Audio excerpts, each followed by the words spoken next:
Jay, first of all, tonight's Adam Larsson's 800th game. Can you just speak a little bit about how important he is to this team and how important he's been? Well, 800 games, that's a lot of games in this league, and he's, he plays a hard game, so it's even, it's even more impressive.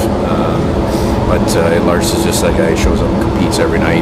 That's his way of showing leadership. It's in his competitiveness and how hard he plays for his teammates night in and night out.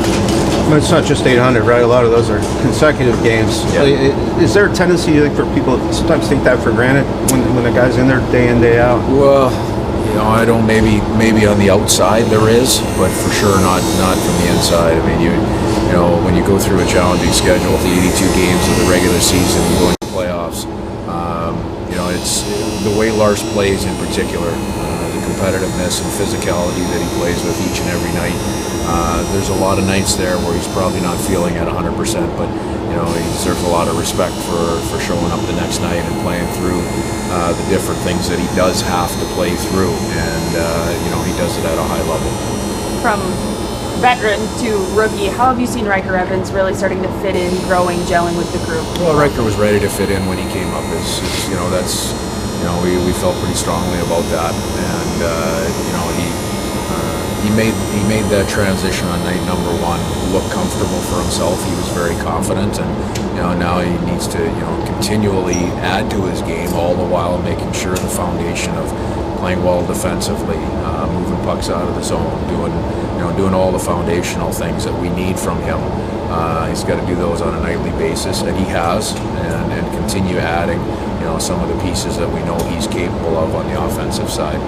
What do you like about the competitiveness that you've seen from the team, let's say the last few games, and is it elevated somewhat compared to what it was prior to that? I mean, it's easy to say. The consistency of our competitiveness through our lineup has elevated, and it was there, really right from day one of the homestand. We didn't get the results early on, so you get to game 3 of that homestand after the loss to Minnesota, which was a back-to-back game for us against a fresh team.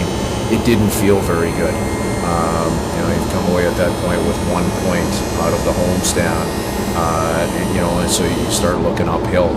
But our guys took a day off the next day, came back with the same resolve, the same competitiveness, and we were able to get a good win against Florida, which takes a little bit of weight off everybody's shoulders.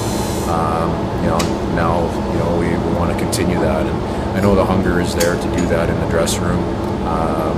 Next stop is here in Dallas, a real competitive night, a real challenging night. You guys have some familiarity against this opponent, though. What are some of the keys to your team's success against them? Well, it doesn't matter who we're playing against, and that's certainly no disrespect to Dallas. We have all the respect in the world for them and their game and the depth of their group. But for us, and you've seen from the outside, you see it from the inside, the commitment to defending well.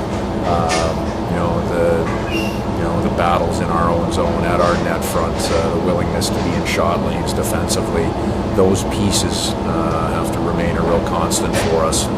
The other pieces that we're continuing to grow and build is the pace of our game going the other direction. And that's going to be something that'll be very important tonight, is our play with the puck, our ability to get up ice, our ability to push the pace and look for some outnumbered opportunities and do things quick. And that's what you saw really come to the forefront in the third period of the LA game. A real tight defensive game, really both ways. We got a little quicker in the third period. We did everything a little bit, just a little bit more directly, and that's what makes our team hard to play against, is that quickness and speed and pace once we come up with the puck. Going back to talking about the defensemen a little bit, Jamie and Will as a pair, obviously they've been together for a long time, but Will's really been getting in and contributing offensively lately. Have you seen any growth, anything that stands out to you about the way that those two have been playing in the last 2 weeks or so? They're gaining experience in this league, and Jamie's played in this league for a long time, so we see his game remain steady. And those two now drawing the role that they're drawing against the top competition, that's a growth opportunity and a push for Will. And you see the nights when he's extremely competitive and he's been physical, and that's been a big part of his game growing. But it is a learning experience, and Will is going to continue to grow in that way, picking his spots offensively. That's not what his game is ever going to be judged on, but we want all of our D to be part of that. And the biggest thing is just growing in his maturity with Jamie and the role that they're in, handling those heavy minutes shift after shift. That's not an easy role in this league, and there's still going to be some bumps in the road as he grows into that role, and it's one that we hope he can grow into on a long-term basis. But he has to continue working at it and earning that role. Great. Thanks. Thanks, Dave. Thanks. Thank you, Dave.